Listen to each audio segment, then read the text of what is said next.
Part 3 of the Shackled City Adventure Path is now available on my website, d20.pub.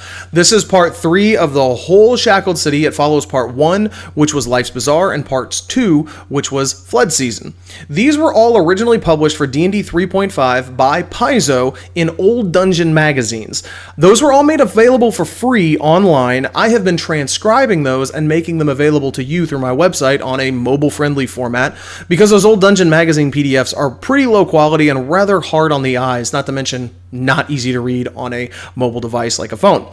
On top of that, I have also been scouring the internet and finding fantastic homebrew locations, specifically maps, that I'm making available to you on my website as well, where you don't have to hunt those down.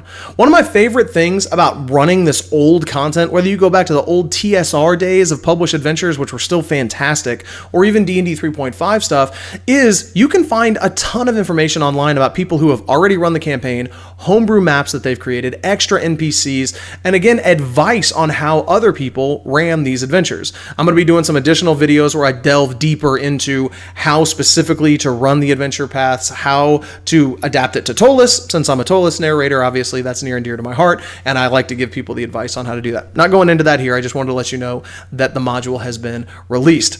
Quick overview of it. It's super cool because it's set in the city. One of my favorite things, go back and check out my other video if you haven't already, where I talk about fame and infamy. If you have characters that spend time in a city where they're not just bumping from town to town when they never talk to the same bartender twice, but they are establishing relationships with NPCs, that is one of the things I love about this adventure path, because there's reoccurring NPCs. The things that your characters do are going to affect how the NPCs react with them and what help or harm they're going to do with the characters in the future, which is so exciting to me. One of the reasons I love these adventure paths is because, frankly, I am not creative enough, nor do I have the time to write what Paizo has created. So check this out. That starts off with an Umber Hulk fight in the middle of the city. Great example. I found a really cool homebrew map that goes along with this.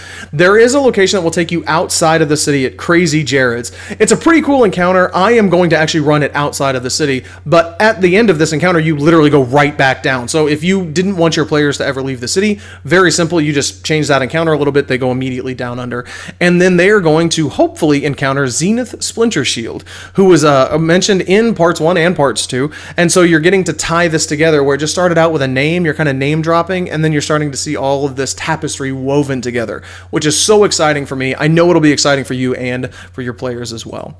Click on the link down below, check out d20.pub, where I've got part 3 of the Shackled City Adventure Path called Zenith Trajectory posted there. Mobile friendly, great homebrew content on there already. There's also a link to where you can find the 5th edition D&D conversion of that. So if you're playing 5e, it's really simple. You just grab that and it'll tell you exactly all the conversions that you need to have for NPCs, monsters, etc., etc. Keep watching, make sure you like, subscribe, because I am transcribing the entire Shackled City Adventure Path. I'm working on another one as well. I won't mention that here yet, but I'm really excited about these because the content is just phenomenal, and there's no way I could create this instead of picking all of these different modules and trying to weave together all this context and everything going on. These guys, Paizo, did it all for you, and it's so easy to run. They also running this that starts with first level and takes you all the way up to 20th. So if you're worried about trying to design a campaign to last that long, let's face it, most of our games will never last that long. But if you wanted to, then most of the work is done for you. So like, subscribe, click the tolling bell so that you can hear from me again. And until next time, stay out of the shadow of the Spire.